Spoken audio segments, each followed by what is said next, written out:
Welcome to Earth, a Love Story. I'm your host, Robin Lassiter.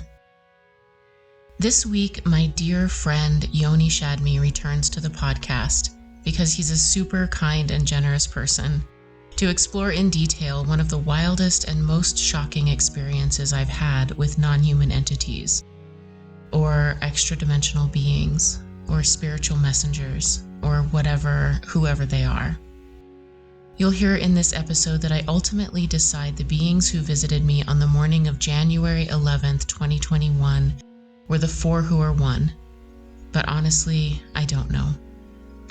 Always questions around here, never answers. But I do have some ideas. In this event, I had an out-of-body experience, possibly beginning with a levitation. Again, not certain, but that's sure what it felt like. Where I went way up into space, I guess, and received a piece of technology. I took it and then returned to my bedroom and into a world behind or on top of my consensus reality world. Four beings emerged from the bedroom wall in front of me and then proceeded to deposit a ton of information into me almost instantaneously.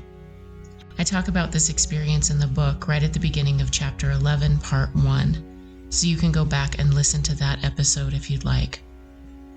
Yoni has joined me today to talk in detail about this event and to bring in the framework of Kaballah and Jewish lineage and tradition to find overlapping or correlating aspects.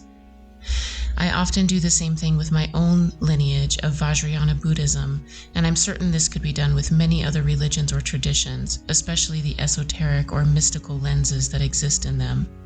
This kind of thing, beings from other worlds and realms descending to give information or instructions to regular, stunned, unprepared folks just trying to get some sleep, seems to be a deeply human experience. I feel very lucky to have Yoni turn this lens onto this experience and explore it with me. I feel slightly vulnerable and embarrassed to talk about myself this much, which is weird, I know, since I wrote a whole damn book about all of this and then read it to you at the beginning of this podcast. It was hard then, and it's hard now. It highlights what I've really been experiencing over the past few months, that this is not about me. I didn't have any of these experiences in a vacuum. This place, Earth and maybe beyond, is a deeply relational place, and I am just a little point of awareness watching it all coalesce in my field and doing my best to have it somehow be of service. With that, please enjoy my conversation with Yoni Shadmi. So it's Friday here. And Friday, people in Israel don't work on Friday. And even in the most secular bits, I just came from Tel Aviv, everything slows down. It's actually a beautiful thing. Everything slows down. There's like a lot less traffic and a lot less people outside. And it's a very dense country. There's a lot of people on a small piece of land. So it feels really special.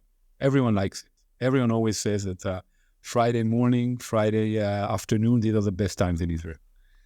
I feel that way as well. So, and the blinds here are half shut. I have this electric blind, and it's very hot outside, but it's nice and cool in here. I like the lights are off, so it's kind of like in the shade. I guess that's what I'm mimicking. So on that side, very tranquil. Very kind of cool and relaxed. Internally, I have a lot of things going on. Like this particular weekend, I just had a date. I had like a meeting with a friend, and then tomorrow there's something that I need to do. It's going to be challenging. I'm really happy for it. A person reached out for help with something that I was kind of repressing a little bit, and now that they reached out for help, I feel so much better because I can do something about it, help a little bit. So I'm looking forward to it. But internally, I'm kind of a little dense. Also, a lot of stuff going on. And I'll probably meditate like later. Hopefully. I'll meditate later.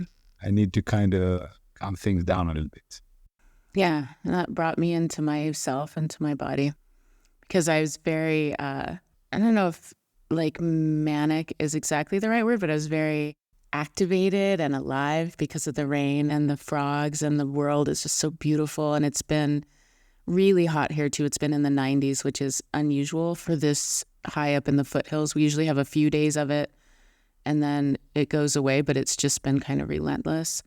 And so this morning there was just this little gentle mist falling over everything, and it was so, so beautiful. And I attuned to that, and my energy synced up with that and felt really, really good. But I woke up with a kind of general anxiety about my physical health, and that's never fun. So, and I was thinking, okay, what do I need to do? And one of the things that I needed to do was be outside in the world. It felt very healing to be connected to everything that's going on outside. And another thing that I need to do is bring in movement practice. And this is a weird one for me because I've been so anti-discipline for so long.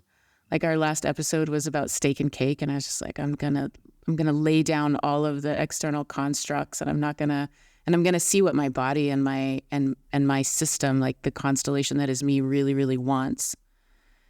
And I've done that, and now it's like time to bring in new structure. So I've dismantled a lot of the old structure that came from the external world, and now it's time to bring in new structure. It's just like my weakest aspect. It's really hard for me to bring in structure and discipline. It's really humbling because I have to start from basics, and basics is like just do the practice every single day. Usually I'm like laying in bed and it feels nice and I can just do some sort of somatic check-in. And it's like, no, I got to sit up, like get my spine straight, show up every single day. I'm very sort of internally dedicated to all of this work, but now it needs to come through the physical body into action and like walk my talk deeper and deeper and deeper. So it feels connected to my health. I don't know if it is or not. Those are all the things that I'm arriving with today. Yeah. So two things happened to me while you were talking. The first thing was I closed my eyes and I have these nice AirPods, and I just listened to you and I relaxed in it. But it was luxurious. It was like I was relaxing in it. I got in touch with my anxiety. But then, so I kind of listened to the content a little bit. And I remembered, this is not about me now, relaxing back and taking a nap. Like, I want to do what you're talking about. Now is the time to kind of straighten the spine. I'm doing it every talk and listen more attentively. And I'm not saying sometimes the right thing to do is to relax. Not that I'm not relaxing now, but, in a more attentive way. So that's what's happening. I love that. I just feel like we all could use a nap, right? That's why it's so hard to get up early and do the practices, because I just feel like I never kind of get enough of that settling back and relaxing and resting. Yeah. So here's an idea for the non-human intelligence listening in. Peter Lavanda, the author, he said that disclosure may not come by a UFO, a UAP landing on the White House lawn, but by, the entire humanity waking up and having the same dream. That's one way that disclosure may work. But just a suggestion, NHI guys, non-humans, maybe if we all take a collective nap, like, right? Maybe just gift us a collective nap, and then this would be disclosure. That's like one way to do it. I love that. Like, just let us rest a little bit. Yeah. Just a suggestion for the suggestion box. I hope they take it. Yeah. I think everybody's tired. I love it. So I thought that we'd start with just the background. Like, when did this happen and where? And then drill down a little bit into that. Like, where were you mentally, psychologically back then? In like as many details that you feel comfortable sharing. Like setting setting the stage, because I think that stuff may be important. I think I've heard this from other experiencers too. Like, I remember the exact date of it, and I remember exactly what was going on because it marked my life. It just marked that period of my life so profoundly. So it was January 11th, 1/11 of 2021. And 2020 had just happened, right? And we're still kind of in the COVID world. And I had moved with Jupiter to the western slope of Colorado, and we had just moved into this apartment in like November. And I was haunted. I was just haunted by being in that space. It was beautiful. There was nothing wrong with it. We were kind of stressed out, but excited to try to see if our life together was going to work, Jupiter and I. And I worked from home. And so I was by myself a lot, and I was just haunted. He left for like a week, right when we moved in to visit his brother. And I had to sleep with the lights on, and I didn't really sleep. I felt like something was in the room with me all the time. And that's actually when I reached out to Stuart, was at the end of 2020, Stuart Davis, after listening to his podcast, Aliens and Artists, hearing my story reflected for the first time in my life and being like, holy shit, it gave me context for it. So I was haunted, and having a lot of out-of-body experiences and a lot of really intense dreams of like invasion and violence, and just felt terrified to go to sleep and terrified to be alone. And there was no reason for it. And I felt kind of insane. Like, I felt a little unhinged and crazy. And so I started talking to Stuart towards the end of 2020, and I started to get some framework. And I had started talking to my guides and asking them for some protection and putting protection circles around myself and my house. And that caused the anxiety to go down. And I was sleeping a little bit better. And I was still afraid and still felt the presence, but I was starting to trust more in whatever was happening. And so when this moment arrived, when I felt the out-of-body experience begin, I remember kind of in a half waking, half sleeping state. Okay. I remember very clearly consenting to it. Yeah. Okay.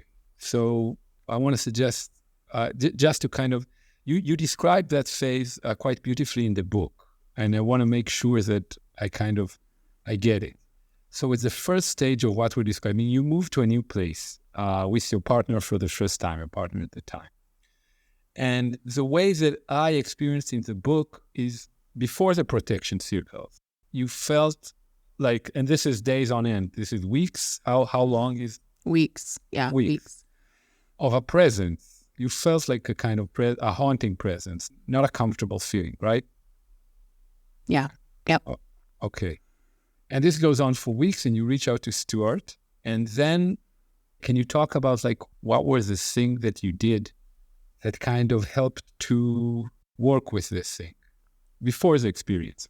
Yeah, I think one thing was just talking about it to someone who really understood and didn't think I was crazy.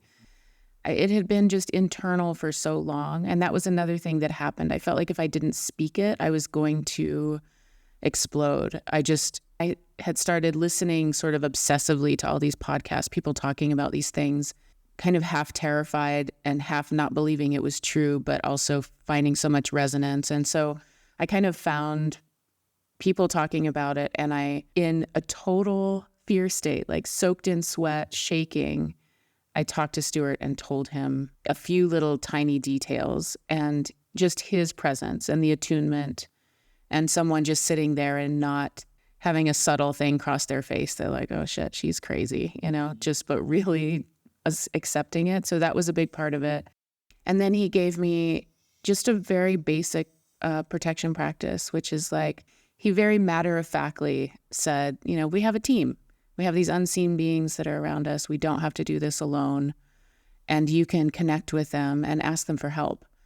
And I don't know if he said it or if I said it, but the phrase, I can't pace my own perimeter anymore.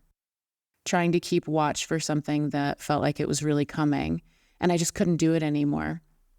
by myself. So it was a practice of just connecting with the team and asking for, and his suggestion was pretty detailed. It was like clearing the space, removing any negativity, putting a bubble of protection, just defining a boundary. Like, this is my space and nothing can be in it that's not invited. And there's an edge, and anything that's not supposed to be here needs to be on the outside of that edge, like outside of that circle. So there was a circle around me and a circle around the house, so that it was like just this boundary. This is my space, and you're not allowed to come in here unless you're invited. I did it twice a day. I woke up and did it, and when I was going to sleep. When you say did it, what was the exact ceremony or ritual? It was just, as I woke up, closing my eyes and just sort of mentally talking to these unseen beings, just sort of having faith that I did have a team and asking them for help, that I did have a council or guides. And I used, some of these are Stuart's words and some of them are mine, but, guides, allies. I use the term bright ancestors because not all of our ancestors should be invited in. They're all on their own journey. So I use the word angels. And then I would qualify like those beings who have an understanding of my highest good and who want to offer support and protection for that. Very clear about who I was calling in for help. And I started to get a sense of this circle. I started to get a sense of like, oh, there's different beings here. I can kind of feel different beings. So I would just ask them, I would invite them to be with me, and I would ask them to remove anything negative or unwanted from my space, from my personal field, and then also from the home. Once that's done, please create sort of a sphere of protection around me and around my home, and don't allow anything in unless I specifically invite it. And I just did that morning and night. And then I offered gratitude, thank you. Thanks for doing this.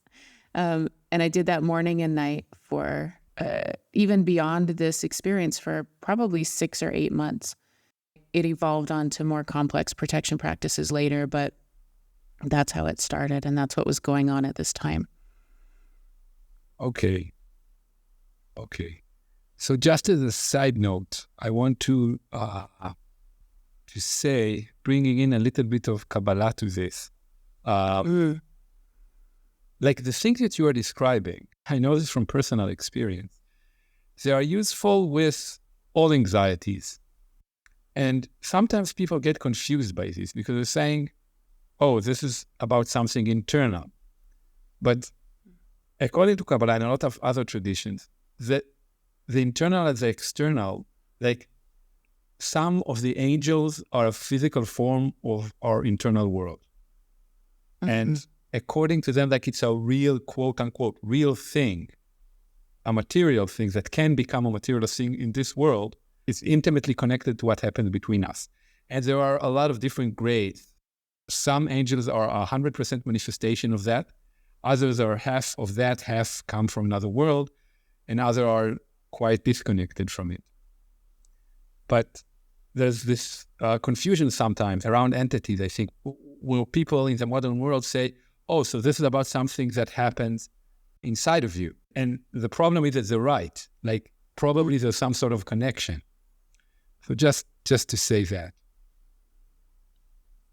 I love that. And it's why I always love when you bring these things that that I've never heard, and they're just amazing, because I completely agree. I think it speaks to the fact that we've separated those things. We've kind of ideologically decided that the mind is one thing, the material world is another thing. The only thing that's real is what can be sort of measured scientifically. All of our subjective experience was relegated to kind of not real, and sort of ephemeral, and we shouldn't pay much attention to it because it can't be measured by our scientific instruments, and it defies that. So it was just put in this box of like not real. Yeah. But I think ultimately we're much more porous And there's some sort of reflection going on between our deep interior selves and the world. And so that's exactly right. Some of these entities feel like aspects of me, for sure. And some of them feel like we know each other, but they are not, they are part of my interiority, but they didn't originate there, if that makes sense. It becomes this very liminal space that we're talking about. But yeah, that is absolutely true. And you're right, it's both, right? It's the both and it's always the paradox, yeah. It's a very confusing thing, I think, for quote unquote the mainstream, because whenever you suggest that there's a relation between your internal psychology and the experience, sometimes it would feel like, oh, so it's just you, right? It's just your imagination. And the problem is that they're kind of right. It does have something to do with us, with our internal world. But you can see this sometimes in UFO encounter descriptions that the experiencers would go to such lengths as to kind of to distance themselves, to say, no, this is an objective experience. It's being picked up on sensors. It's being picked up on cameras. And I really understand that urge, but there's something probably more complex going on. Right. Right. And that urge comes from, I think, dismissal of the interiority as important. It's silly, right? It's primitive. It's superstitious. You know, there's this real horrible arrogance and judgment of sort of the scientific, material, rational world looking at indigenous cultures and saying, oh, isn't that quaint? Mm-hmm. You know, they leave offerings for the spirits. Oh, isn't, you know, they think that, yeah, they think that their prayers bring the rain. Yeah. Silly of them, you know. And so that is in us. That's intrinsic in all of us because it's what we've, it's the culture that we've like steeped in. It's the world that we live in. It's the water that we swim in. So part of this journey for me, and I think for lots of other experiencers, is to just kind of reclaim the interiority. That like, no, there's something so profound happening here that is not reducible to something that's simple. And reclaiming that and kind of having the courage to re-own our interior worlds as vitally important and connected to the external world. We've just been so cut off and separated, even from our, you know, the material objects around us. They become things. They become dead. We just made the world dead, and the world is not dead. And as we reawaken our interior worlds, the world comes alive again. And it's the most beautiful, magical thing that could ever happen. And we've forgotten. And these experiences bring us back in connection with that. Oh, thank you, Robin. Yeah.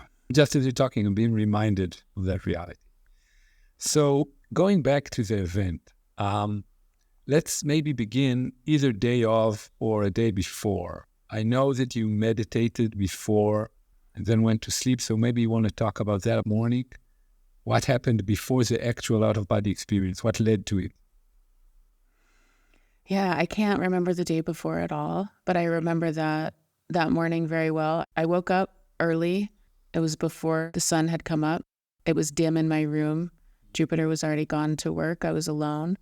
And I was in that practice of connecting with the guides and asking for protection. And so I did that. I woke up and laid in bed and just did that practice. And then memory is such a funny thing. And then when you write it down or record it, then the recording becomes bigger than the memory. So I'm trying to, I think I wrote that I went back to sleep, so I believe that, but I can't remember that exactly. But I know that I woke up or I was in the half sleep. Yeah, please. Even before that, can I quote from the journal entry? Please, yeah. It says, meditated in early morning, asked my guides to be there with me, asked for any messages. So the meditation may have been around, like there was some active part there. You were kind of, I mean, I'm asking that. Were you kind of not leading it, but opening yourself to it? Mm. I was, because I was feeling safer.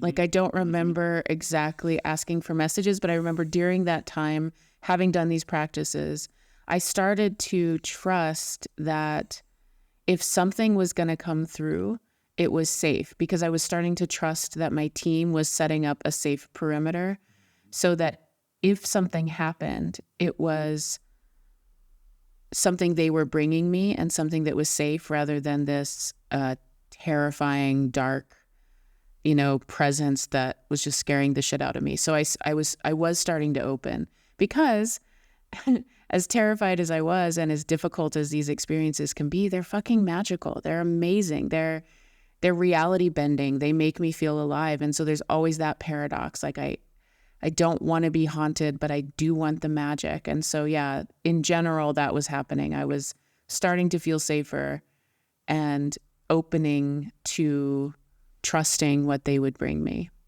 Thank you. So one association that I have around that part is, like a lot of humans, I pray a lot. One part of Jewish prayer, there's praise, and there's a couple of parts, but there's also the asking parts, asking for stuff. And I know a lot of times I'm asking, like you said, with relief, with anxiety, with basic stuff, help me breathe, stuff like that. And I know that I'm in a good place when I'm asking for something more, either about other people or myself. And it seems that morning, like you just said, you were at a place that's safe enough to ask for something a little bigger, a little more open. So that's a nice thing to notice, that in terms of your sovereignty, that you did, first of all, protection and safety, and now you can do more work. I think that's such a core thing, right? Like, the safer we feel, the less we're focused on, like, ourselves, basically. Like, please, God, just let me make it through the night versus how can I help other people? Because I feel, we get filled up and safe, and then the lens opens. Yeah, for sure. Safety is such a huge, important part of it. So, okay, so you did this meditation, and then? And then I started to feel the sensations that an out-of-body experience was going to happen, which is Wait, you laid on the bed? I was laying on the bed the whole time, yeah. I had meditated in bed laying down, and I just started to feel, it's sort of a buzzing. It's like whooshing, buzzing, feeling, sort of coming into the body and then leaving, and kind of coming in waves. And I remember very clearly being like, okay, I know that this is not the first time this has happened, and I'm not going to resist it. I sort of decided to go with it. And then I felt my body go up, which is very common with an out-of-body experience. Like, I felt this levitation and rising, and I felt like I was out of body, but I opened my eyes.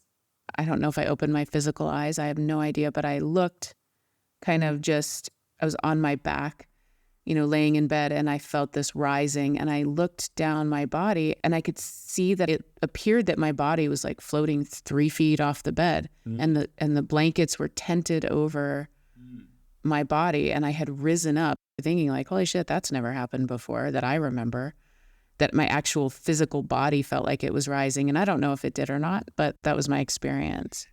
So the blankets covered your body, and your head kind of popped out of the blankets, but it was just levitating. Like, the rest of the body was covered in the blankets. Yeah. And I just kind of opened my eyes and looked down the length of my body and could see the blankets over my body and then falling to the left and right. And yeah, that was wild. If I can, I don't know. All I know is the experience, right? This is just what I experienced, and I don't know what.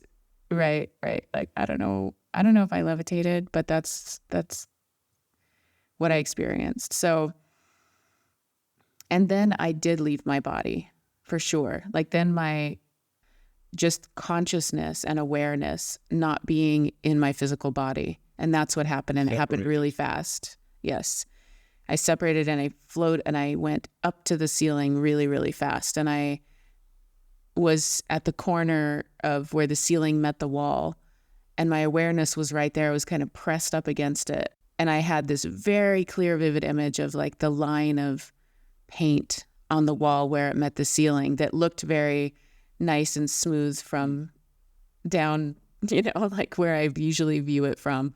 But as I was right up next to it, I could see the little imperfections. Like I could see that the line, because I was so close to it, kind of moved and wobbled a little bit. And I could see the texture on the ceiling. It was kind of funny because it felt like my face was pressed up, it was like pressed up against the ceiling in this corner. Yeah.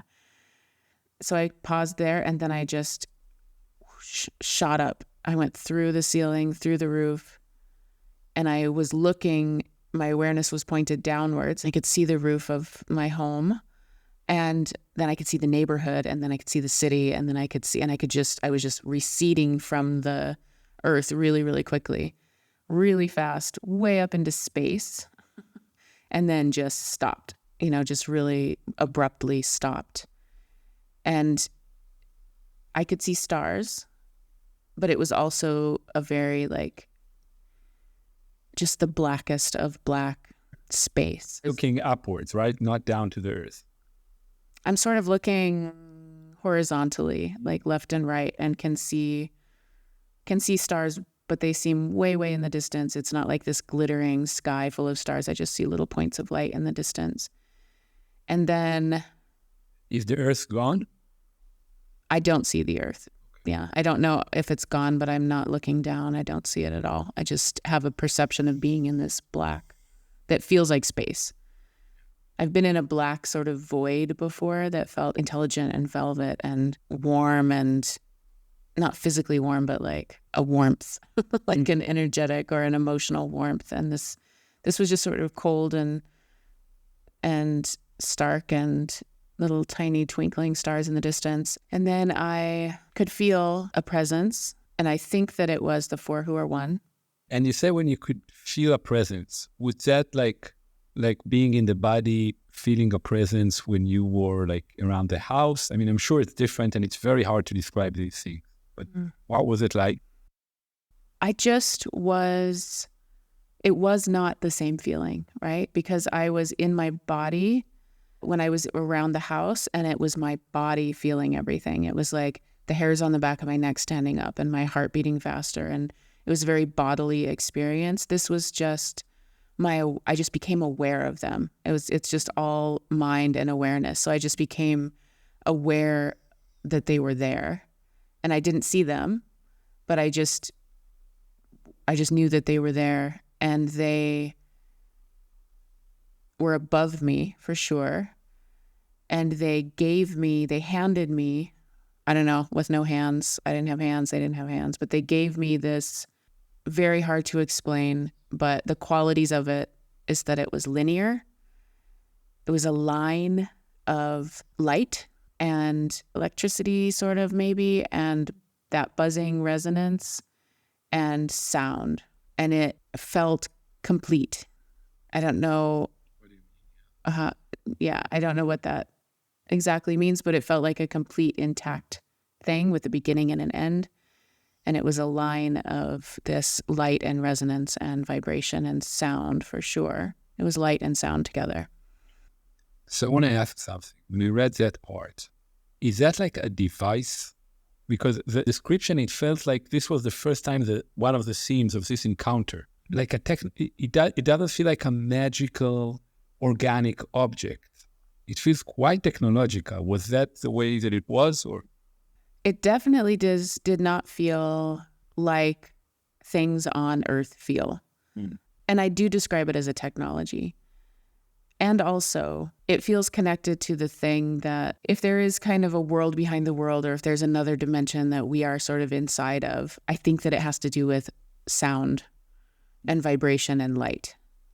And so it felt connected to something, quote unquote, like natural in that way, that it's sort of part of the thing that's behind the thing. Yeah. Yeah, but it didn't feel like it came from Earth, like this sort of naturalness that my body is used to. It felt like... kind of cosmic? Yeah. Right, connected to vibration and light and sound And I trust that that's what things are made of, partially because I've listened to 5,000 near-death experiences or something, and when we go to these other places, people often talk about sound and vibration and those kind of things. Quite sensual, like in terms of interacting with the senses. In terms, let's see. As opposed to, let's say, an object or a device. Right, yes. Yeah, it's not a device. That's right. Not a hard edge, not a dead thing. It was alive with sound and light, yes. It's interesting. I think my misinterpretation of it is because of what happened afterwards. And then it kind of projected for me backward. And I was saying, oh, so this must be some sort of tech device. But it's good. Now I understand it's quite different. Okay, so go on. The next moment of experience that I had was that I was back in bed, and I had left. When I had left, I was laying on my back, and I was very straight, and I think my arms were even like crossed over my chest or something. And when I came back in, I was sort of at an angle on my side, and the blankets were covering half my face. And it was so weird that that my body was twisted around in bed like that. And I was so, I don't even know how to describe it. It took so much effort to move my body. It felt like an immense fatigue, or that I was really, really, really heavy and slow. And it took so much effort. And I kind of sat up, and I remember trying to open my eyes, and my eyelids were really, really heavy. I was like blinking, and it was really difficult, and it took a lot of effort. In the journal entry, before opening your eyes, you say something about, I understood I was being given a message. It was for me to take with me. I took it. I want to ask about the taking it part. Was that like swallowing something? When earlier I thought of a device, I thought, what was she installing it somehow? Or what was that part like of accepting it and taking it? That happened in the out-of-body awareness state. And so it was, in that state, it's not, there's nothing physical exactly happening. And so just like I knew that they were above me and I knew they were giving me something, it's instantaneous, like knowing. And so I just knew that. I knew it was for me specifically. And I took it. Like they gave it, I took it.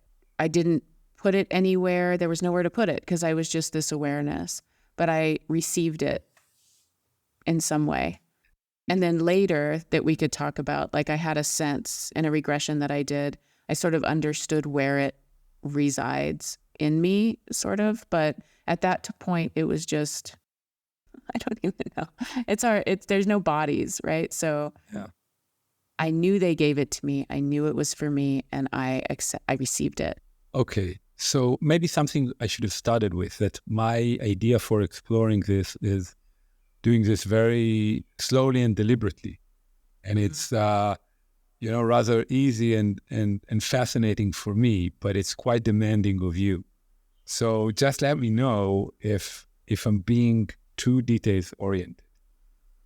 Maybe I just feel so lucky that somebody gives a shit and wants to talk about it. I feel quite greedy or something that I get to just dive in and talk about these things that are so important to me. And I feel like you're super generous. So, and I appreciate you even asking that question, but that's how I feel about it. Like, holy shit, how did I end up with somebody who wants to talk about this stuff in so much depth? So yeah, thank you. Thanks so much for saying it, Robin. And I just want to say, from my perspective, there's our personal relationship, but I guess we always need to remind us that those sorts of experiences, the way that I understand them, humans have been having them maybe forever. And in up until really 200 or 150 years ago, not only were these experiences legitimate, they were extremely important. They were studied in great detail, and arguably they became the basis for some of the world's religions. And this is not just biblical stuff. It's certainly in Judaism, you can go, again, 200 years back and So much is based on these encounters.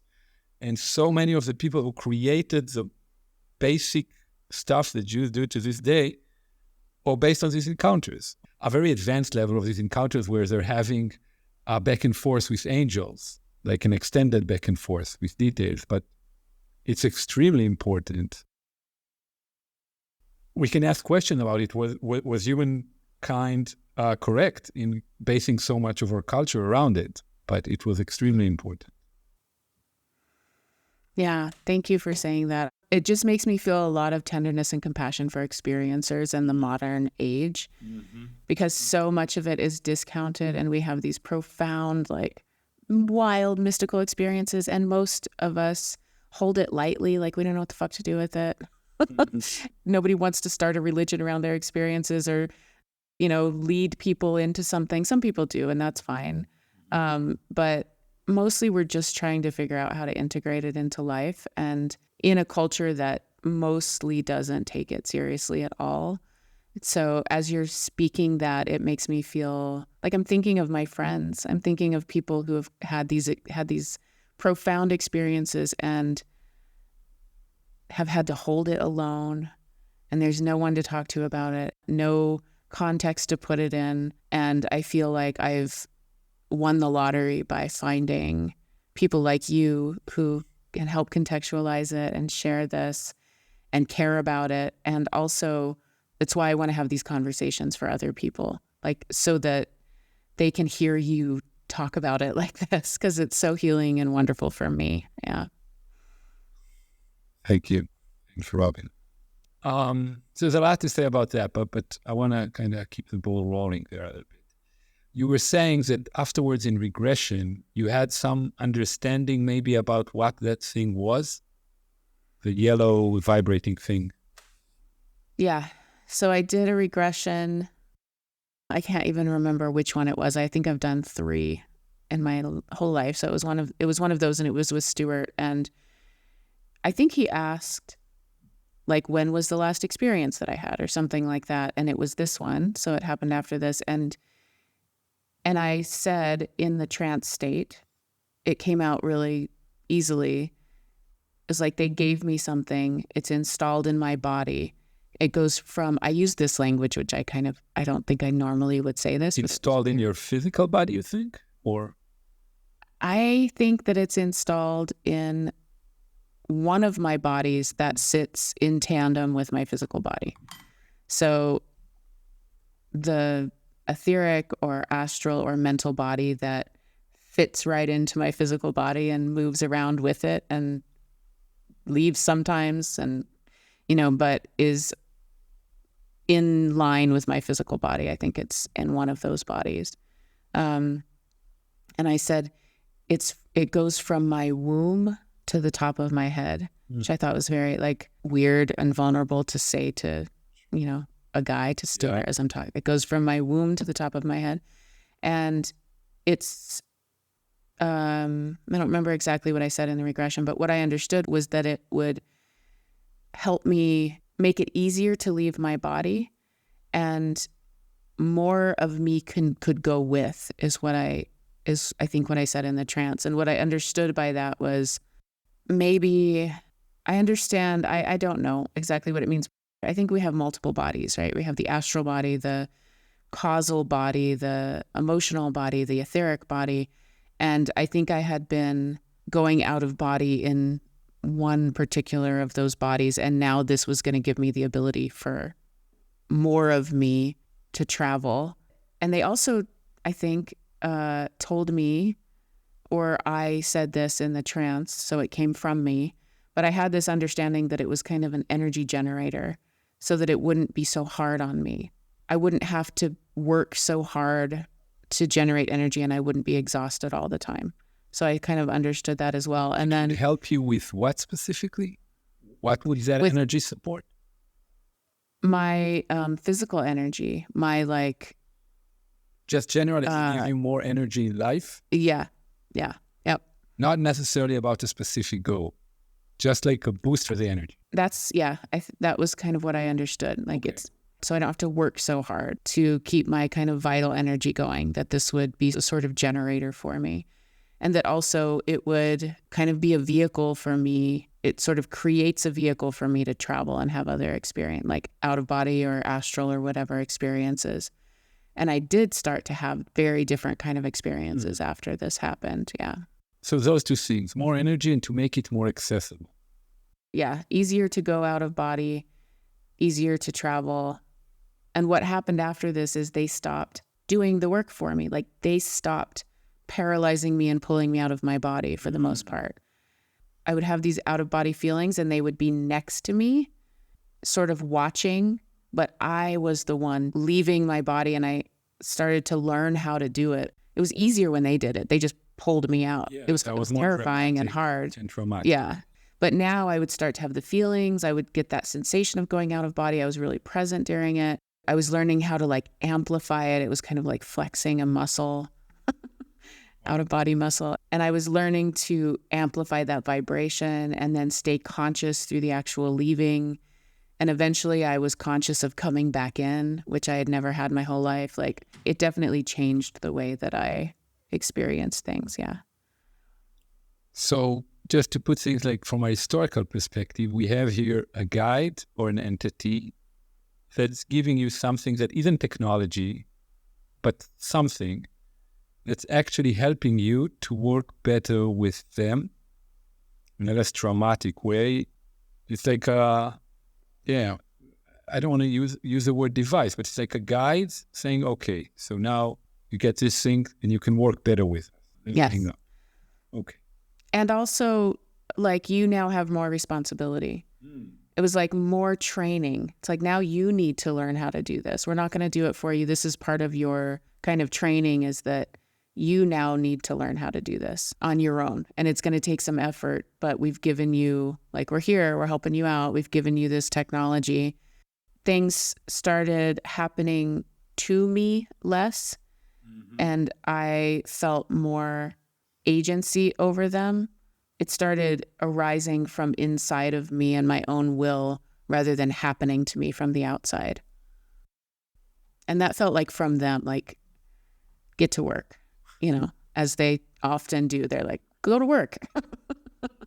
We're not going to do this for you. Let's just note, that it actually worked. It actually changed your living experience. That's it. So getting back, you started describing, you're getting back to the body and you're feeling weird. You spoke about your eyelids, and it's not like a usual, something very heavy. Mm-hmm. It was very different. And my head being halfway under the covers, I found really, really weird, because I just had never come back in such a really hard to sit up. It was still pre-dawn. The sun still hadn't come up. I wasn't like blinking against the light, but it was just really, really hard to open my eyes. And I sat up. In terms of, this felt like quote unquote consensus reality or not, or like a dream. What did it feel like? It felt like I was definitely in my body. Mm-hmm. Your physical body, your back. Okay. Yeah. So that was the first experience, just really being inside of my physical body, like noting my eyes, the heaviness, all of that. And then when I sat up and looked around, it did not feel like consensus reality. It was like my bedroom. I was on my bed. I could see everything, but I hadn't quite put anything together yet. It was still very dim, but I remember it looking sort of grayscale and maybe tiny pixelated, like I was inside of a mist, but everything was still there in the room. Mm-hmm. And so it's your usual room is just pixelated.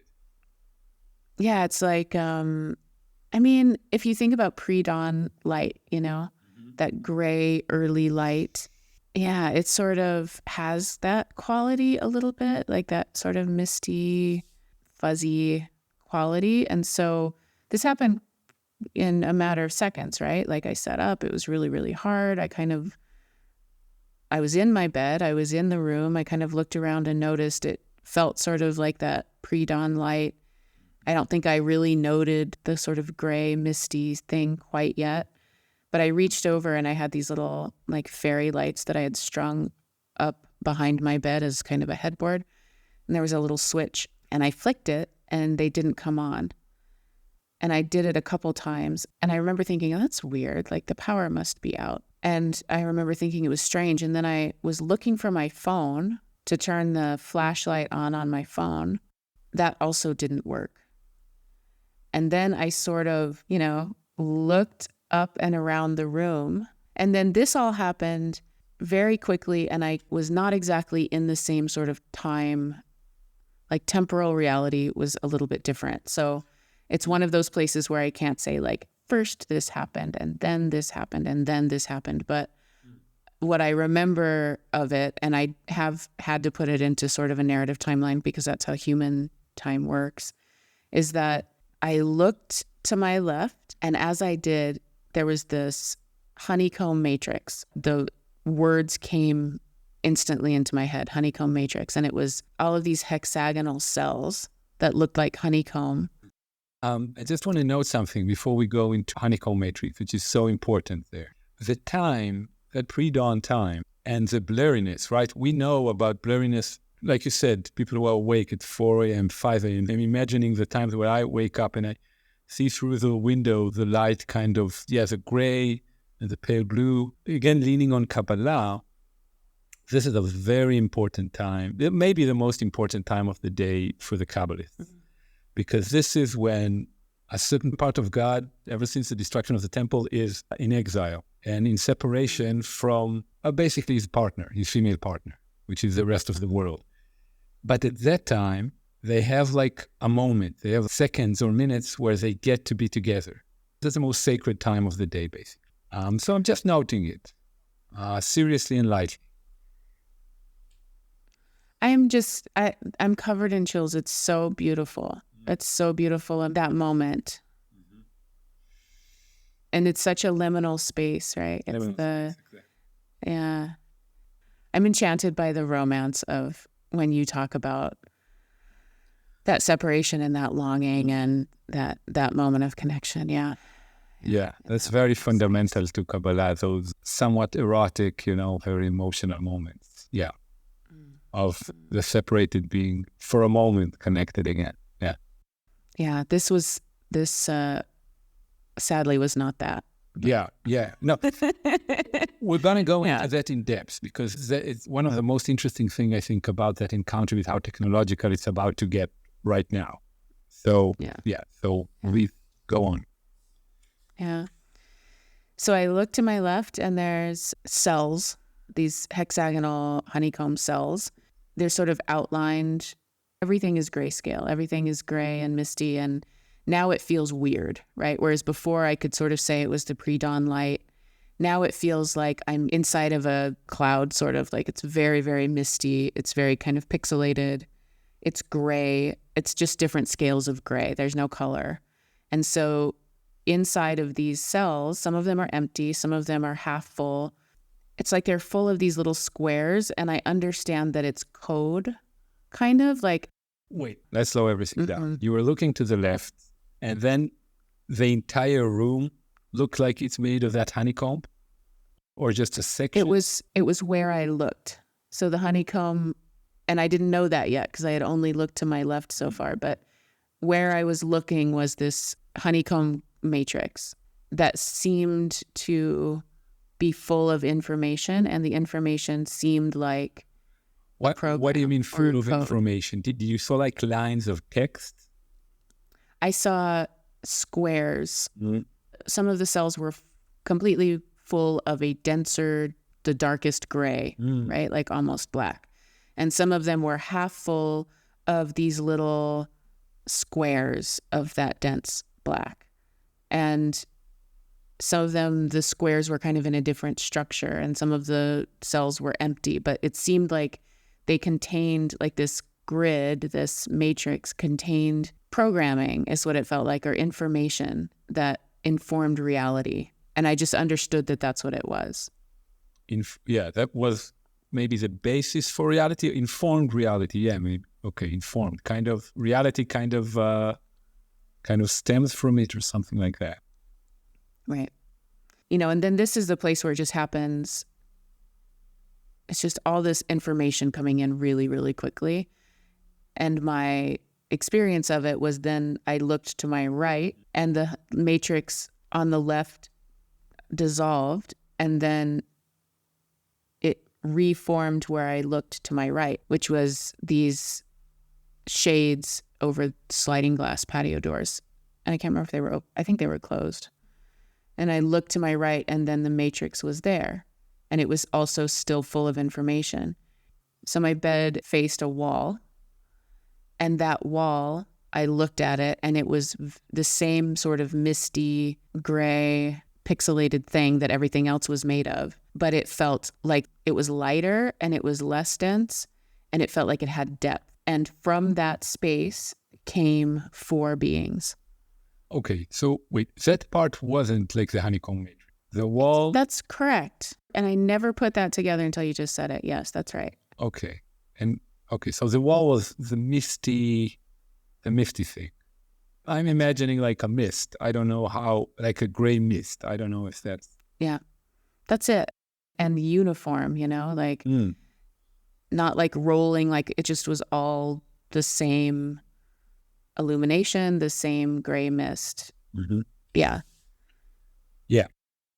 Yeah. And then they came, and then these 4 beings came out of it and came over to the side of the bed that I was sitting up in. You were sitting against the wall? Or just... I don't know if I was against the wall. I think I was just sitting up. I had sat up to turn on the lights, and then I looked to my left, looked to my right, saw the wall, and then they came in and came over and stood next to the bed. And there were 3 that came through, and then there was a 4th one, and the 4th one felt like hesitant. Like, I don't know if I want to hang out in this crazy place. And they had bodies? Like, did they look like they had bodies? Or? They looked bipedal.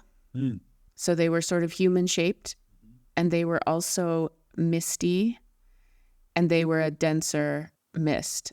They were like the same density as my bed or the other walls that hadn't dissolved into a mist. They were denser, but I couldn't see features of their faces. They were just like shapes, humanoid shapes that were made up of the same mist and looked denser than, yeah. And did you are walking with or encountering like the 401, like, which to my mind is a different entity, but how did you understand them just seeing them back then?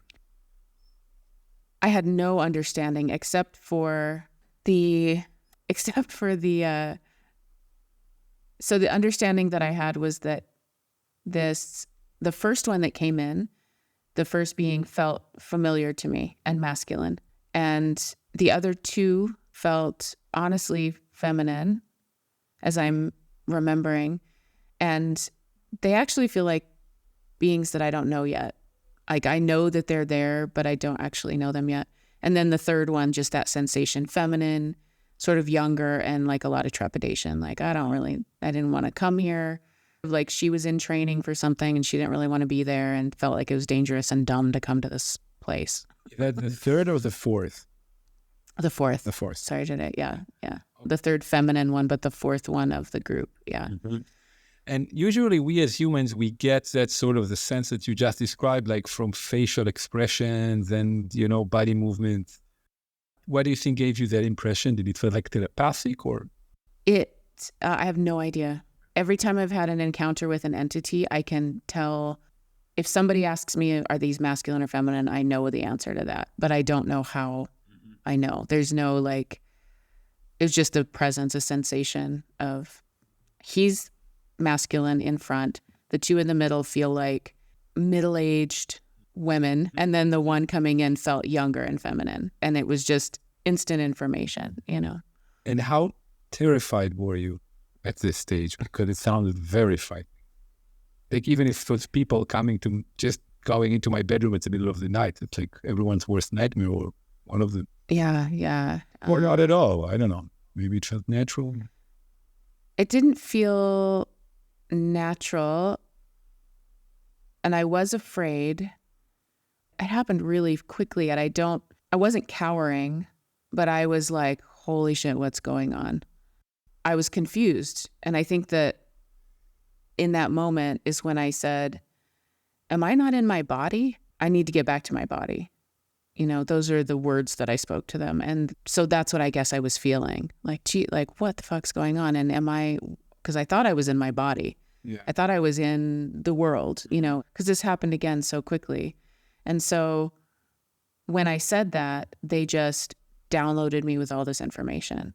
Wait, I don't fully understand the sensation. You say you saw you were in this world. So why did you ask for going back to the body, let's say, rather than just saying, just get out or something? What was the fear? Because, again, this happened in a matter of like seconds, maybe. So I thought I was in my body. The lights don't work. The power must be out. I look to my left, there's a honeycomb matrix. I look to my right, there's a honeycomb matrix. And then 4 beings walk in. And the world is not the regular world. It's not what I thought it was when I flicked the lights off and on. I'm like, oh shit, I don't know where I am, but and the only experience that I had had in the past when these things happened was that I was not in my body.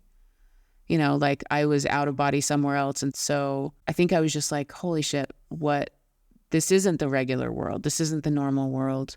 Am I not in my body? So that was the thing that arose. But 5 seconds before, I thought that there was a power outage and the lights weren't working, and that even though my body was really heavy and weird and I kind of felt weird, I definitely thought I was in my body, and I might have been. I don't know the answer to what was happening or where I was. It felt kind of like a melded reality, honestly. That I put together, I'm still putting together like much later. None of that happened in the experience of like the processing of it or understanding any of it. So you're saying, let me get back into my body. And then immediately you get the download, or because I remember something like there's some sort of, they weren't comfortable with your response. That was part of the download. Part of the download was like, God damn it. I don't know. They would not say God damn it, but they were like, I got the immediate, I know, wouldn't that be hilarious? They were like, God damn it. No, immediately I got this sensation. So this was all instantaneous, right? Part of the instantaneous information was, this is really hard to arrange. We worked really hard to make that happen. We're disappointed that you want to get out of here. And we also will honor, like, my consent was important. And so they were like, yep, we're going to wrap this up, but we're disappointed that you don't have better questions and that you want to get out of here and that you don't understand how difficult this was to arrange. So that was all instant. That was part of the instantaneous download. And then a knowing, like part of the download, what they gave me, what they said was, we're showing you behind the scenes. And they almost said it with like air quotes, right? They didn't put their little hands up and do air quotes, but that was the sensation. Like, we're showing you behind the scenes. Wouldn't it be funny if they were like, God damn it, and did air quotes? But no, they didn't do any of that. It's a question of communication. Yeah. How human-like do they want to get? Can they get? Yeah. Okay. Right. And it's my translation of course, it's all coming through me, but let me get into actually the experience and try to remember. This place is behind the scenes. It's what your reality hangs on. And so in that instant, I was given this image of like a big backstage area of, say, like a concert or a huge venue where there would be a band or a play or something. And there were all these like steel girders that were kind of holding up the stage and the curtain and the lights and all of that, like this very steel cold structure that was behind what the show is. The band comes out or there's a play or something, and that's what we're watching. But behind it is just a bunch of steel and technological cold, and it freaked me out. I was like, gross. I found the fact that if they were telling me that's what reality is made of, even behind our natural world, that made me feel icky. I did not like that. And so this is behind the scenes. This is what your reality hangs on. And you need to learn to use the operating system of your reality. It responds to where you place your attention and the quality of your attention. And let me think if that was everything. And then it was over. And I was sitting in bed still, but the room was back to normal. And I reached over and I flicked on my lights and they came on. Yeah. So I want to note, and I keep referring to Jewish tradition because that's my lineage, but I'm sure this exists in other traditions as well. That very, very often when people meet with angels, be not afraid is part of the message from their side.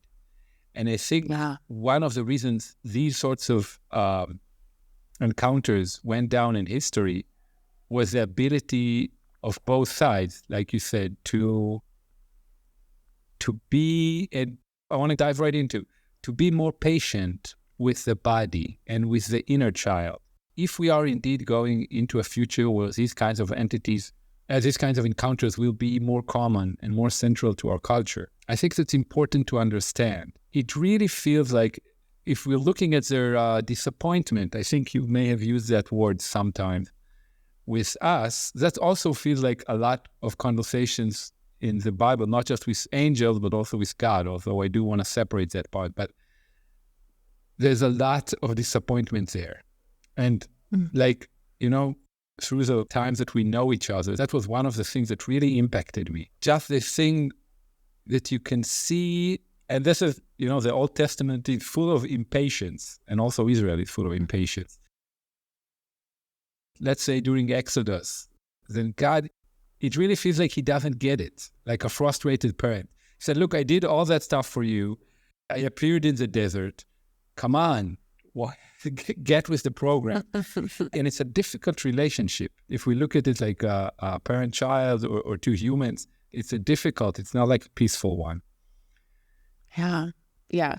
They don't understand. And it's hard for us because it's hard to be a human. It's hard. It's dense. It's difficult. It's confusing. We have amnesia about who we are and who we are collectively, what humanity was like. We don't really remember what happened 15,000 years ago. We just, something. We don't remember it. We don't remember where we came from before we incarnated. We don't remember any of it. And so we're in this body. A lot of spiritual traditions say to deny the body, right? There's this whole thing about killing the ego, denying the body, transcending, I am not a person, I am not a thing, and I get it. There is a truth to that, actually. Like there is, going through spirituality and I'm experiencing it, sort of a dissolving of self into this web of relationship, but it's all through my body. All of it is through the body. Yeah. And the body is an animal and gets scared. Even when I was a kid, it was always this urgency. Right. Save the world. I'm going to show you pictures of the world being destroyed. I'm going to show you Armageddon. I'm going to show you people suffering. Do something about it. It's really important that you do something about it. And I was 5. Yeah.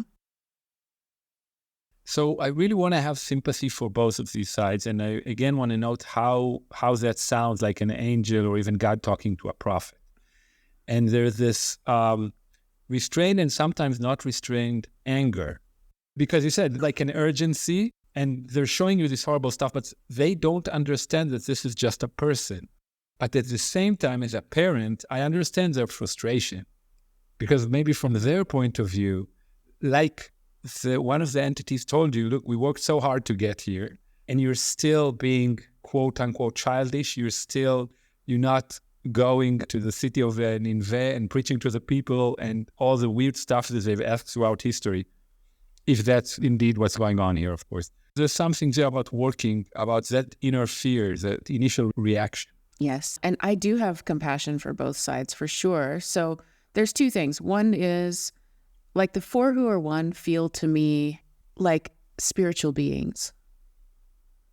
They feel to me that they have an understanding of love. They just are not, they don't speak the same way that I do, but like everything that they're doing is for a purpose and it's for a collective good. I have a sense that that's true. And so I sort of view them as these spiritual beings. I've had encounters with other entities that don't feel that way to me. They feel sort of like an individual. They've got their own shit. They have their own karma. They've got their own deal going on. And they are also trying to communicate as clumsily as I am communicating with them, you know, and it's not clean. And it's like any other relationship. There's like rupture, there's people stepping over boundaries, there's confusion. And if it's an entity that I want to have a relationship with, then it becomes a whole relationship. Like, hey, you can't do this, but I want to connect, so let's do it this way. And, you know, we're both trying. And that feels very different from the 4 who are 1, who feel like they have a very high view. They're spiritual beings. They're accessing information and timelines and a view of time that I don't have. And it is important that I do these things. And it's important actually to me that I do these things, but I've just forgotten. And they really want me to get on track and kind of do my soul work. And they feel very different than other entities who are just like kind of peeking through this veil that is open around some people for some reason, who knows why, and trying to communicate just like we're kind of reaching out and trying to communicate with them. And it feels like it's a different vibe. Yeah. So you're noting the diversity of the communication styles, right? Yep. And also the different perspective. The entities in this experience, they don't feel as holistic maybe. They feel, I don't want to say lesser, but they're kind of more closer to us, more like a different species, where the 401 seems like a very high spiritual thing. They do, but I don't know that this was the 4 who are 1. Yeah. There seems to be a connection because there are 4 of them. And because the, it would be less confusing if there was 3 or 1 or 7 or whatever, because it would clearly be something else. But also because the one who stepped forward first feels so familiar. So I don't know the answer. I don't know who they are, but in my narrative, I have assigned that these beings are the 4 who are 1. Yeah. And I don't know if it's true or not, but. Yeah. Okay. So we kind of described the sort of the communication style a little bit. We haven't described it, but we kind of touched on it. So let's go now to the message. So they're saying that reality hangs on a matrix, on a gray technological seeming matrix, right? Yep. And then the operating system part is not necessarily that, right? First of all, did they use the term, like, where did the operating system came from? Because that's a highly technological frame. Yeah, that's what they said.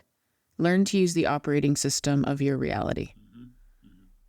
And this is what reality hangs on, and this is behind the scenes. And this responds to where you place your attention and the quality of that attention. Those were all their language and what they gave me, yeah. Mm-hmm. Okay, so there's a couple of things there. First of all, we can maybe bring up Jacques Vallée's theory of the phenomena communicating with whatever your culture or your individual brain works with. So if you're a 16th century Irish farmer, you're gonna see a fairy because this is what you know. And for us, a technological civilization, they're going to come in crafts. They're going to seem like they're using tech because that's what we know. How does that resonate with you? Like, how do you feel about that in this context? I agree, right? Like, that's one of the things that makes sense to me. And there's 2 things there. One is that I believe the Fae exist as their own species. Or so it's not just a projection. It's not just right. And also, I believe that the phenomenon can appear as things that are familiar. So it's confusing, right? It's like, I believe the Fae exist. I believe our cosmology is like massively full of all of these diverse beings and entities and all of this. I think that there's a lot going on. And also, I think the phenomenon appears in masks and disguises and appears in a way that is culturally relevant and a way that we can understand. So both and, right? In this situation, if they were trying to make it super personal and wanted me to understand and like get on board, they should have used something less technological because it made me cringe. You know, I love this bursting full of life nature. I love the forest. I love all the diversity of life on Earth, which feels organic and natural and tactile and sensual and all of these things. They showed me cold steel girders behind the scenes and this gray world. But the symbol that they used, if this was all symbology and not literal, right? If they were showing me a metaphorical thing and not a literal thing, the symbology that they used that was profoundly meaningful and important to me was the honeycomb. Yeah. The fact that it was a honeycomb matrix, that it was full of hexagons, which is like this sacred shape that happens on the earth, and that bees, these things that are so important to me, sort of magically create the most efficient use of space, which is this beautiful honeycomb matrix. And so using that symbology felt very, very personal and sort of disturbingly so. Like, don't hijack my symbology to show me this thing, if that's what they did. And the rest of it felt like shocking and disturbing, that it was so cold and, technological. So let's go into that, because we can envision showing you reality as a honeycomb, as a beautiful, organic, living, pulsing thing. But they kind of, if that's what's going on, they kind of combined, because they took the honeycomb. That's not necessarily the way to describe it. Like, you could talk about like a matrix, but your personal association with it, although it's technological and grain cold, you're still calling it a honeycomb. Like, it seems that in your experience, it is associated with that thing.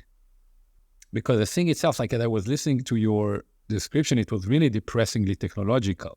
Like, everything also gray and very digital. And yet you're saying you still took away the honeycomb as a literal honeycomb thing. Like, not literal, but also those good associations. Yeah. I mean, that shape is sacred to me. It's like From before that vision.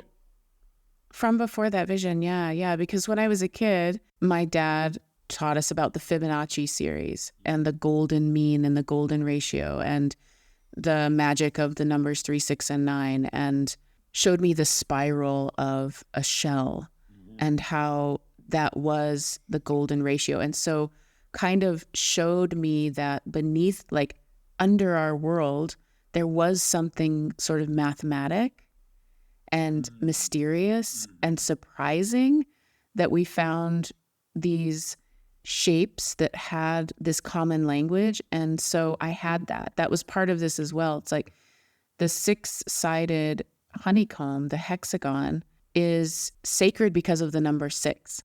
Bees could have, why don't they make circles? Why don't they make squares? Why don't they make, and it's because it's this, it's because it's the most efficient use of space.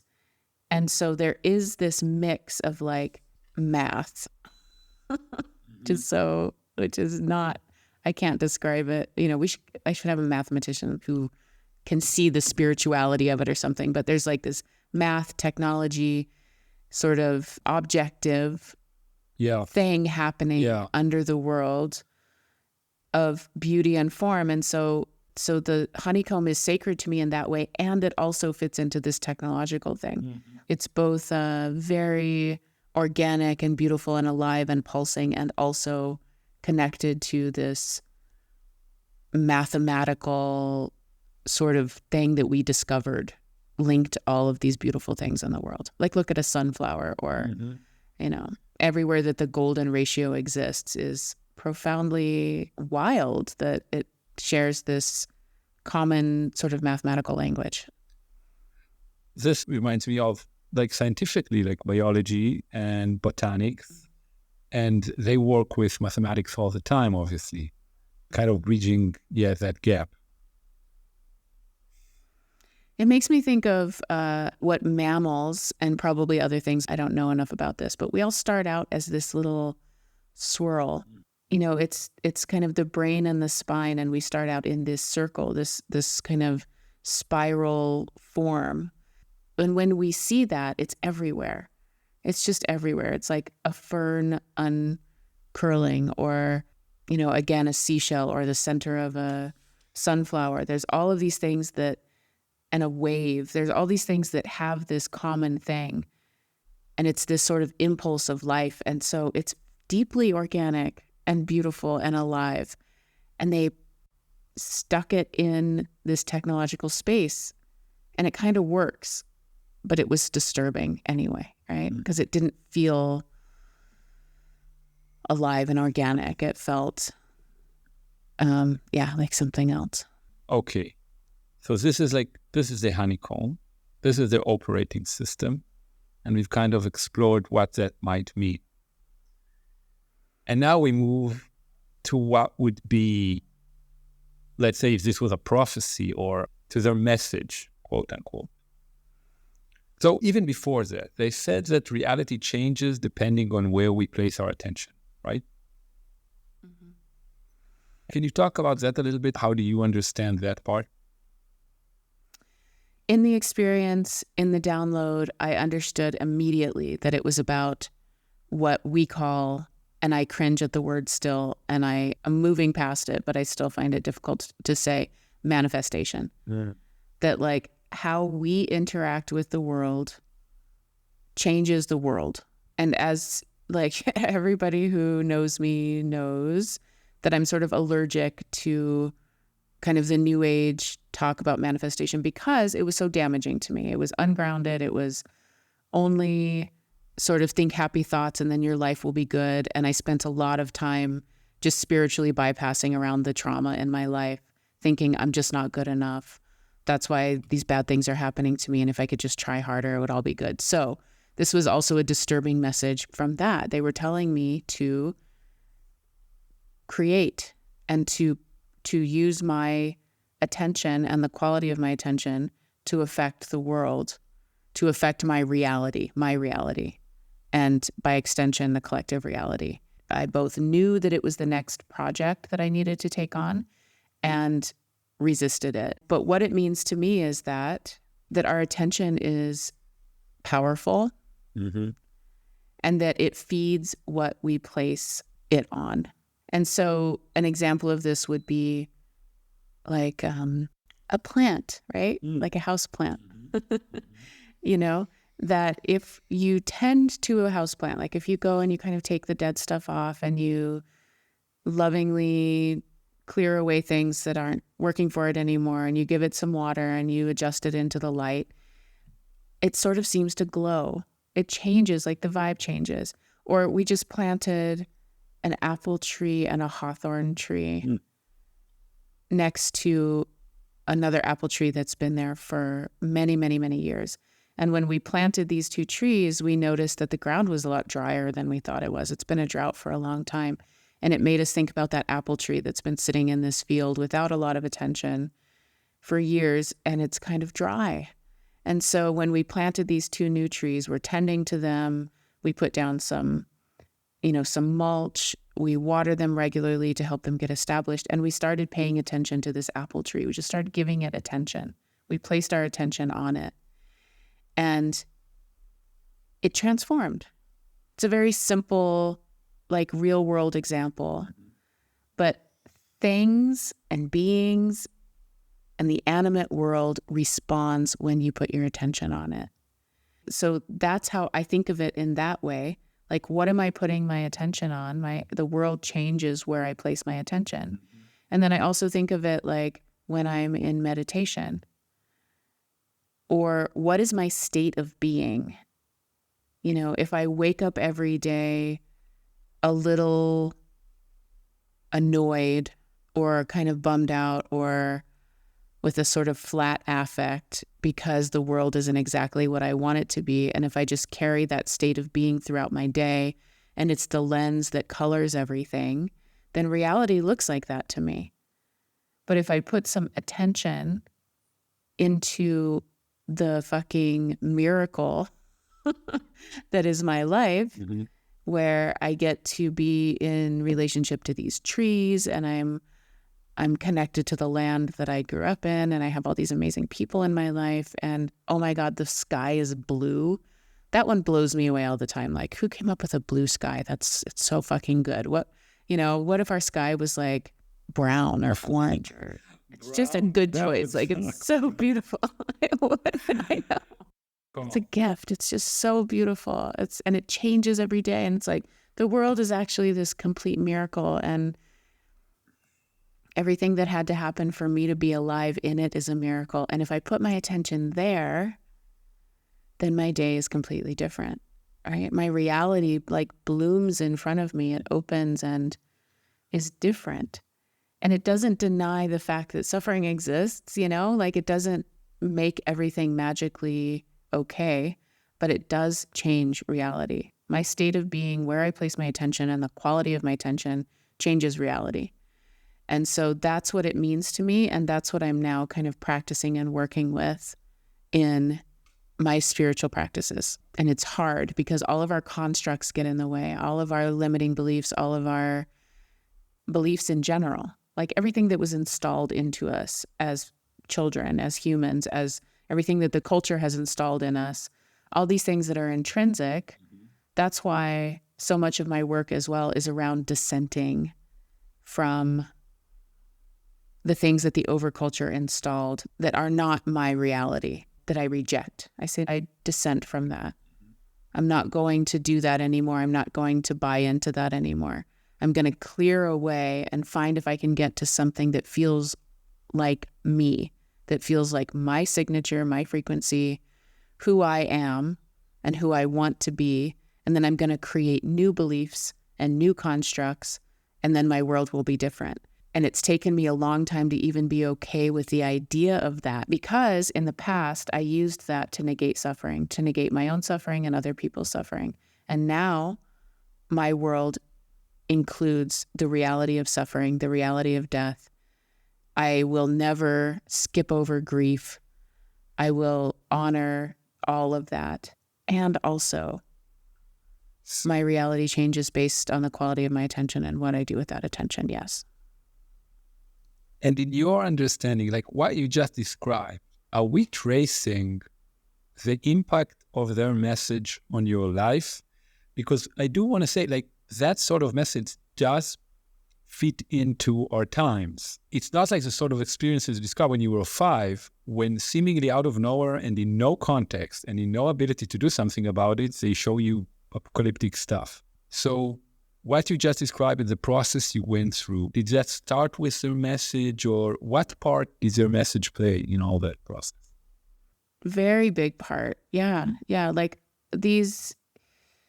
the big experiences that I've had where they tell me things, it unspools through time. Like it unfolds and I think about it and I digest it, notice it. Yeah, exactly.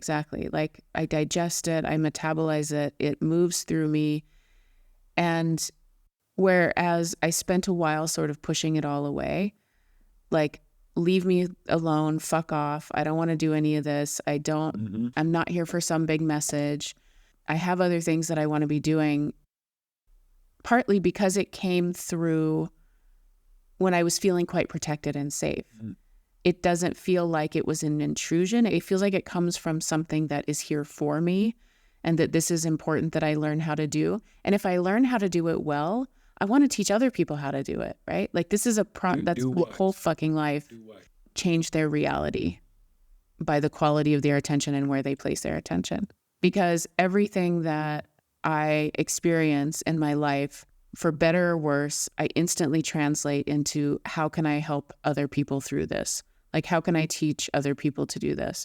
So through this experience that, yes, did come directly from that event, my world has unfolded into something so much more vibrant and alive, and it's happening through my physical body, and it's not conceptual. I'm having these state experiences now where I'm just like, holy shit, I'm alive. Like, oh my God, I'm alive. Like, this is what it feels like to be alive on the planet. This is what it feels like to be a human. I can feel the world. I can feel that I have a body. I mean, I'm seeing miracles. I really am, that I haven't really talked about much, but I'm seeing the result of doing this. And when I get it in my bones, when I know it really, really deeply and well, then I will teach it to people. I'll tell everybody how to do it, because I think that remembering that we're not separate from the world and that the world responds to where we place our attention and the quality of our attention, remembering that, which I think humans knew for a really, really, really long time, and we've forgotten when we put the mental body over here and the physical body over here and emotions over here, and we blew ourselves apart and disintegrated ourselves, and now we're gathering ourselves back into some sort of wholeness. It's a remembering of who we actually are as a species, that we really know deeply how to do this. But it's just, we have to deconstruct all of the things that are intrinsic in us. So Yeah. No, thank you for that. Yeah, reconnecting with these truths. And I want to say that on the one hand, it is true that this is a meme in our culture, the attention thing. This is something that's happening now in our culture for sure. And we can trace to the recent decades, how did that come into Western culture? But also, traditionally, a lot of many spiritual traditions are about that specific thing. Certainly, Buddhism is the most accessible example, with sort of an instructions on how to experience the wonders of life. And a lot of it is about attention. And also, another association that I had, as someone who is, I want to say, less advanced on the path in that specific way. I feel like I know exactly what you're talking about. I experience less of it every day. I'm certainly a student, not less of it every day, but compared to you, I know about these moments. They're not as common. And so I just want to say how I experience it just as an example, and then maybe we can go to Kaballah, and then I want to continue with the experience to bring it to an end. But I think, we discussed this example. I was in the municipal library working on an article about UAPs. And then I got out of the library and there was a tree there. And I read something that has to do with the things that you're describing, or maybe even I listened to a WhatsApp message from you about it. And I was very kind of calmly and not excitingly looking at the tree. And then I started to see, okay, so there's the bark and there are the different individual leaves. At first it's a blob. You hardly register that it's a tree because you're in your own mind and your worries and your anxieties. And then you say, oh yeah, it's a tree. And then the bark, and then the leaves, and then individual leaves. And then you see, oh, actually there's flowers as well. And then it seems that magically kind of a little bit of wind starts. So it's kind of moving around. And in Kaballah, like I said, sex is huge in Kaballah, and it was written by a heterosexual male, although they were white, certainly for their time, but very gender fluid. But what I'm about to describe is certainly a heterosexual male kind of experience of a certain part of sex. But for them, the Kabbalists is the world is female. And what they feel, the things that I say about the tree does have a lot of, after I read it, it does resemble a lot to what someone may feel if I'm with a woman, then how did you say the quality of the attention and the focus of my attention make a lot of difference. Yeah. And it's you can see it in good circumstances, you can see it kind of blossoming. And there's this is one of the parts where I read the book of Zohar, the foundational book of Kabbalah. I always kind of smile and I kind of go, oh yeah. I know what you mean. That kind of view of reality, that your attention kind of not makes it bloom, but I don't know, helps it bloom, or that's one way to connect to their message, given in the weird and interesting context that they gave it to, the technological. Yeah, I love that. It is possible to have a sensual experience with the world. And it does require our attention and where we place our attention. And it's surprising, right? I'm a person who's sort of unless I'm in a relationship, or if I want to be in a relationship, or if I am open to that again, I kind of shut down a big part of sexuality.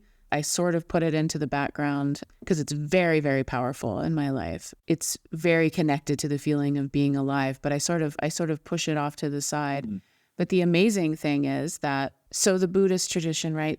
Not that I'm experiencing now, the lineage that I'm entering into now, but the kind of snippets and sound bites that I got of that growing up and just being on, Facebook, and that's where it all was filtered through, was very much about denying the body, right?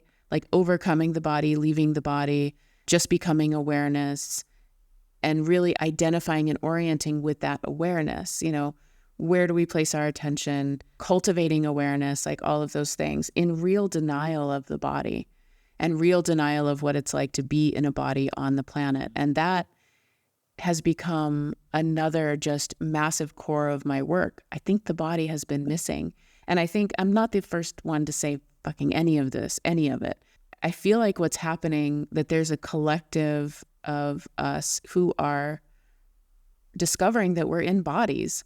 Like, oh, holy shit. And maybe it's our age, because I think there was a lot of like dissociation for our generation, for Gen X. There was a lot of trauma that nobody knew how to deal with. There was a lot of like, nobody knew what consent was.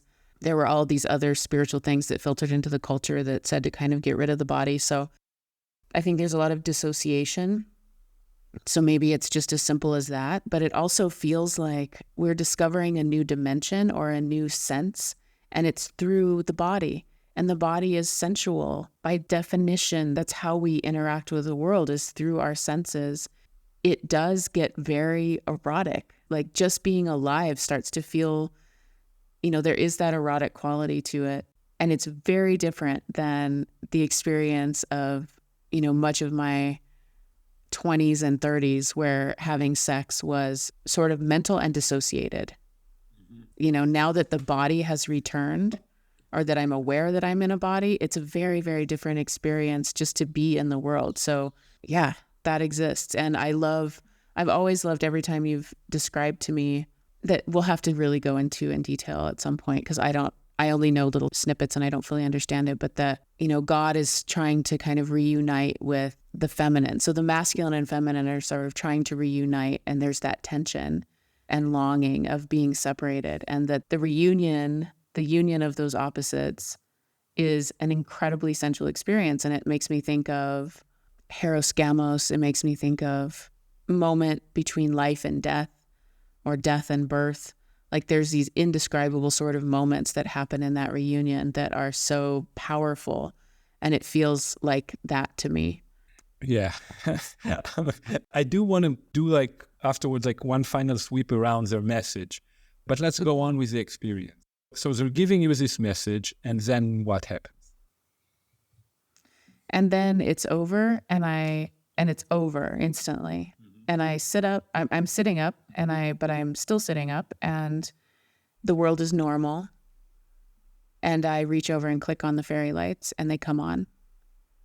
And then I just have full-blown ontological shock. Wait, so it's a blink, or it's like waking up from sleep? Like it's just instantly over. And my body position hasn't changed. I'm still sitting in bed, which I think is why it wasn't an out-of-body experience. I think I was there. They were there. I think it was kind of a melding of dimensions or of worlds or something, because I didn't wake up after. I didn't come back into my body. None of that happened. The world was different. One minute it was misty and there were beings around me. The next instant, the world was normal. There was color in the room. It wasn't gray anymore. I reached over, turned on my lights, and they turned on exactly the same. Yep. And then I had to get up and get ready for work, and it was a really, really fucking hard day, because I had to go about my normal consensual reality day. This huge thing had happened that had shaken my reality, and it was this massive, wild experience, and nobody that was in my life at that time. Stuart, I think I probably reached out and said, hey, let's do a session so so I can process this. But, Jupiter, he's a very kind person, and he loved me, and he just had no concept of what I was talking about. And he was just like, wow. He wasn't rude about it or anything, but just there was nobody that I could kind of download to. And it was just a really, really hard day. It was a really hard day. And I felt very shaky and unsettled and wobbly. And it took a while to kind of come back and just feel normal again. I think, that part is kind of painful because that really demonstrates how our culture lacks the frameworks and the respect for something like that. It really feels like that, like up until recently, something like that would have been seen as much more significant. And then it would be clear that there's times that needed to process it, and there were rituals and there were just processes to work with something like that, rather than just going to work. And it feels like a lot of, the way that the modern world just kind of ignores meaning-making opportunities. Right. Some cultures still do this, but like people used to share their dreams. What did you dream last night? Because it was important to the group. It was important for everyone that our dreams weren't just for us, but they were for everyone. So it was like our interiority was important, and that just isn't the case anymore. And hopefully it's coming back. And that's the whole point of my book, is to help people take seriously their own interiority. Just take it seriously. There's times to hold it lightly, but we're so far in the other direction of taking it seriously that we need to swing back, I think, towards like taking these things seriously. What are your dreams trying to tell you? What are you experiencing that's outside of consensus reality? And it's so fucking important, and take it seriously, because we just are missing this really beautiful and mysterious and amazing and challenging and connected part of life. Yeah. So what I want to try and do is take this thing of embedding those sorts of messages into tradition a step further. And I think this part is going to be maybe a little difficult for some of our listeners, because the Bible and organized religion in the West, I know about Judaism, and I think it's also true for Christianity, there's something very off-putting about it, to put it mildly. Like, I'll just talk about Judaism here in Israel. While we're recording it, I think there's a lot of damage that's being done by organized religion right now, a lot of damage. So I want to quote a specific part from the Bible, from the book of Numbers. And I know that even just that language can be quite triggering for people, and rightfully so, because it's been so abhorrently misused sometimes. Yeah. But I still want to try and do it. And just say that it is a very old tradition to take this stuff and radically reinterpret it. We can reclaim it, and that's actually like the heart of tradition, that reclaiming, like in my view. So I want to try and do that. I love that. Yeah, I absolutely love that. And it's because it turns these texts that we've also kind of turned into dead things, right?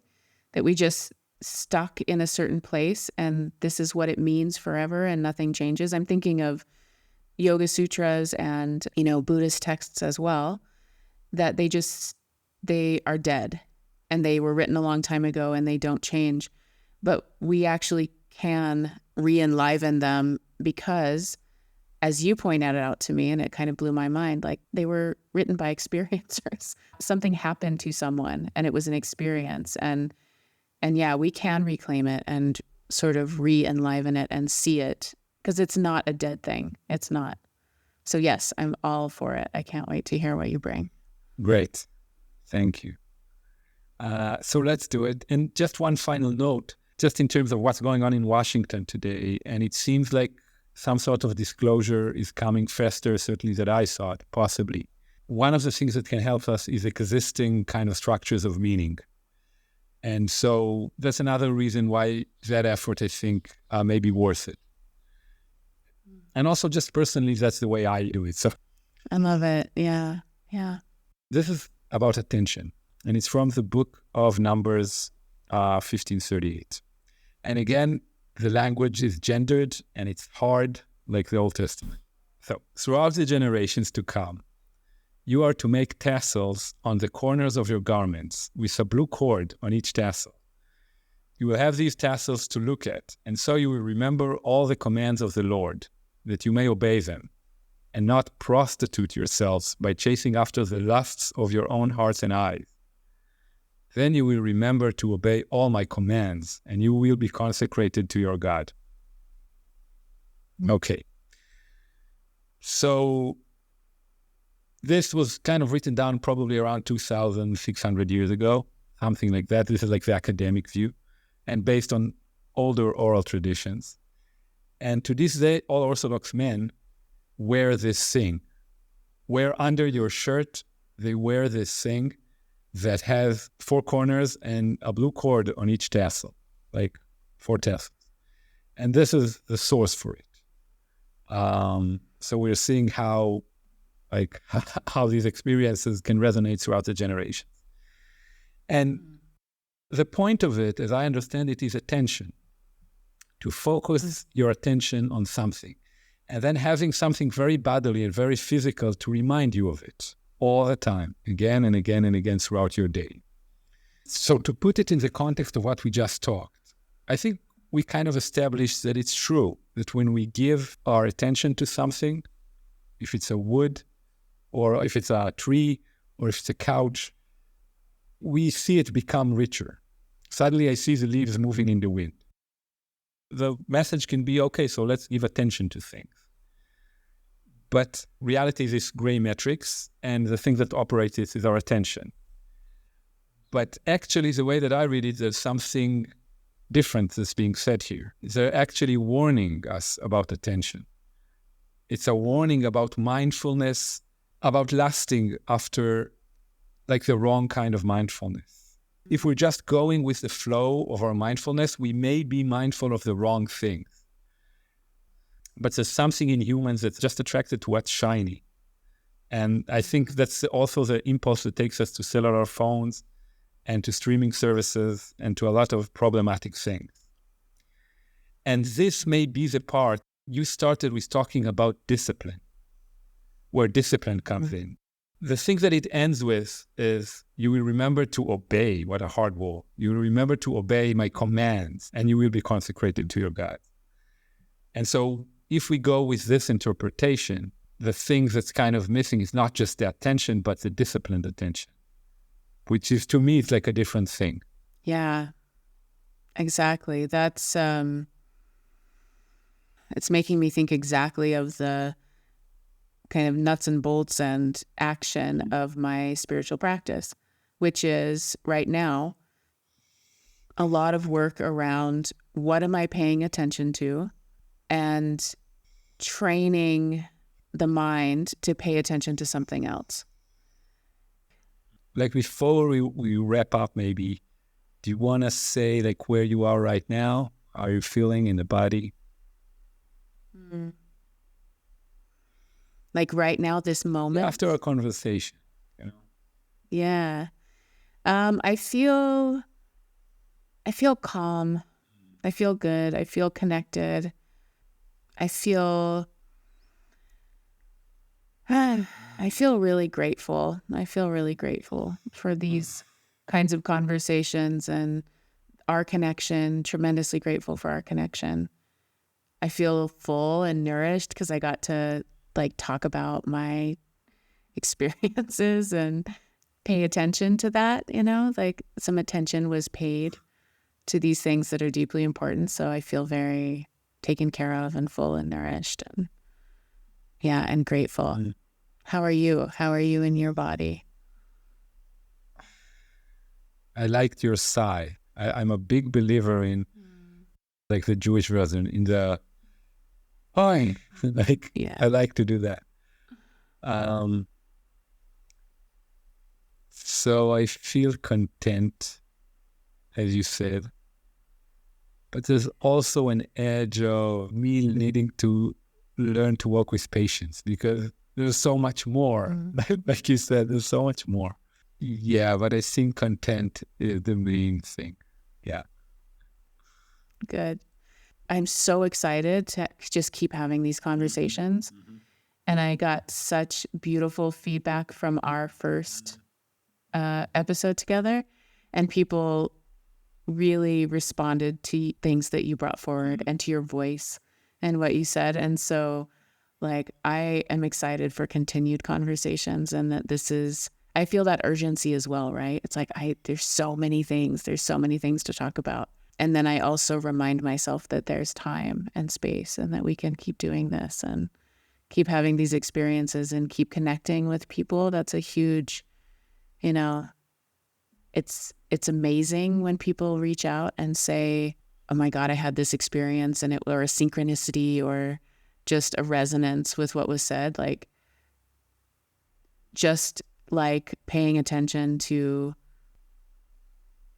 as a collective, creates something real in the world. It creates like this egregore in the world, that finding a collective of people who want to talk about this stuff and who are interested in it and who resonate with it, we're creating something together, all of us, that's beautiful.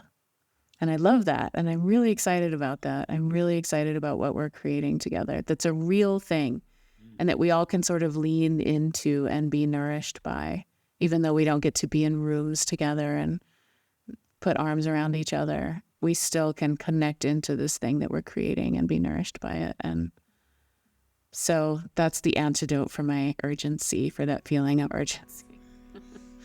Yeah. Thank you. Thanks, Robin, for the beautiful words.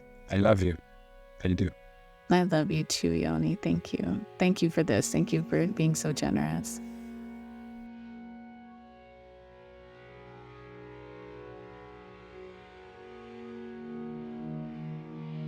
Special thanks to Morgan Jenks. You can support his work by checking the show notes.